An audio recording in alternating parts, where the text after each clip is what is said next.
உளுந்து, காஞ்ச மிளகா, புளி, பூண்டு, பெருங்காயத்தூள், உப்பு.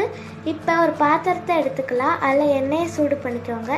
எண்ணெய் சூடானோடனே 4 ஸ்பூன் உளுந்து சேர்த்து நல்லா வதக்கிக்கோங்க. வதக்குனோடனே காரத்துக்கு ஏற்ற மாதிரி காஞ்ச மிளகா, பூண்டு சேர்த்து நல்லா வதக்கிக்கலாம். இந்த மாதிரி கோல்டன் கலரில் வந்தோடனே கருவேப்பிலையை சேர்த்து வதக்கிக்கலாம். வதங்கினோடனே புளி, தேவையான அளவு உப்பு சேர்த்து நல்லா மிக்ஸ் பண்ணிக்கலாம்.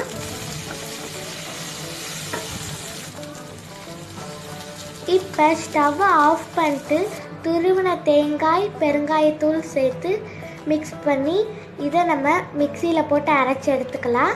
அளவு தான் நம்மளோட கருவேப்பிலை துவையல் ரெடி.